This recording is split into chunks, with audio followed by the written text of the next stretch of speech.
नमस्कार मंडळी.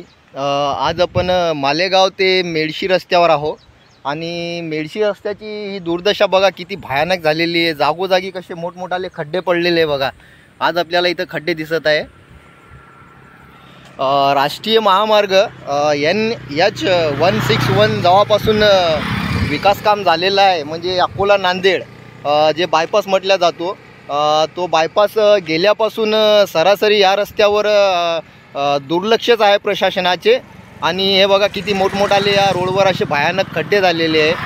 प्रशासनाने, संबंधित प्रशासनाने या गोष्टीकडे लक्ष देणे खूप गरजेचे आहे. कारण कसं आहे, या मोठमोठाल्या खड्ड्यामुळे आता हे बघा दररोज असे वाहन इथून जात आहे. नियमित, कोणी रातच्या नाही ते, कोणी दिवसा जाते. आणि हा मुख्य रस्ता असा आहे की 12 ते 13 खेडे इथं हे अटॅच होतात. मेडशीपासून ते मालेगावपर्यंत हा मुख्य रस्ता आहे. हा मुख्य रस्त्यामध्ये इतकी भयानक स्थिती आहे की ही मोठमोठाले खड्डे इथं झालेले आहे. प्रशासनाने याच्याकडे लक्ष देणे अत्यंत गरजेचे आहे आणि या रस्त्याची दुरुस्ती होणेही खूप गरजेचे आहे.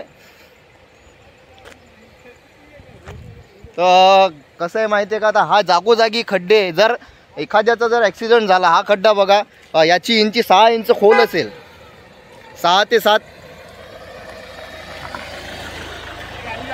हा ठीक आहे ना.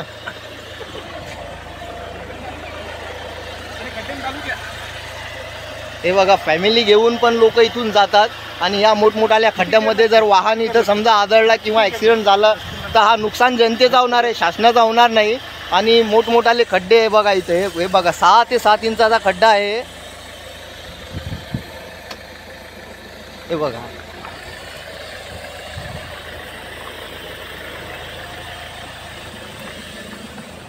प्रशासनाने गरजेचं आहे याकडे लक्ष देणं. मेडशी ते मालेगाव मुख्य रस्ता आहे आणि इथून अनेक लोकप्रतिनिधी म्हणून निवडूनही जातात. आमदारो, खासदारो, मेडशी परिसरातील त्यांना मतदानाचाही म्हणजे आवश्यकता असते, तेही लोक इथून जातात. पण ते लोक फक्त एखाद्याचा मरण किंवा हे असलं भावपूर्ण श्रद्धांजली किंवा सावळणं गिवळणं, फक्त त्या कामापुरतेच लोकप्रतिनिधी आपल्याला वाटत आहे.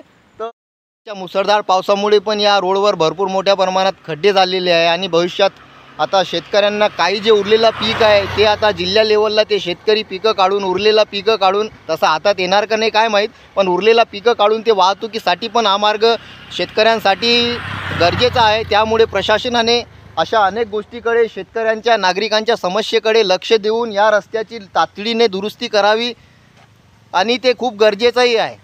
हे बघा हा मुख्य रस्ता आहे, तालुक्या लेवलला आणि जिल्हा लेवलला जाणाऱ्या, अकोल्यालाही जातो आणि वाशिमलाही जातो. परंतु आता बायपास राष्ट्रीय महामार्ग अकोला नांदेड 161 ची निर्मिती झाली तेव्हापासून या रस्त्याकडे शासनाचा दुर्लक्ष आहे.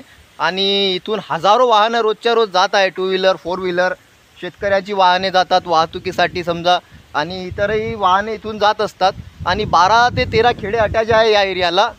आणि हे बघा किती भयानक खड्डे झालेले आहे. 9-9, 10-10 इंचाचे खड्डे आहे.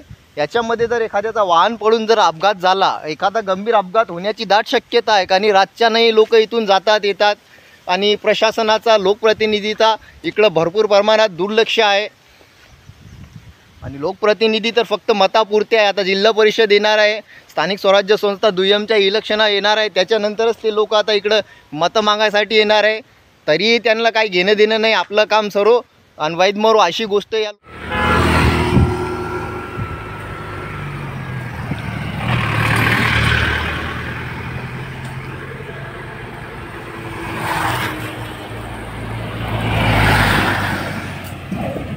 हे बघा वाहने कशी आदळून इथून जात आहे. किती भयानक खड्डे झालेले आहे रस्त्यानं. प्रशासनाने या गोष्टीकडे लक्ष देणे गरजेचं आहे. का एखाद्याचा जीव गेल्यावर हे प्रशासन जागृत होईल काय माहीत. मेडशी ते मालेगाव हा रस्ता आहे. हे बघा किती भयानक खड्डे झालेले.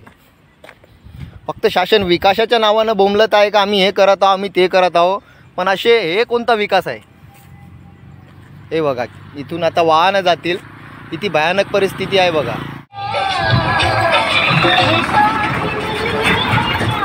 कंटिन्यू इथून वाहन जात आहे. आणि याच्यात जर एखाद्याची 2 व्हीलर, 4 व्हीलर जर पडली तर याचा जबाबदार कोण असेल. शासनाने या गोष्टीकडे तातडीने लक्ष देणे गरजेचं आहे.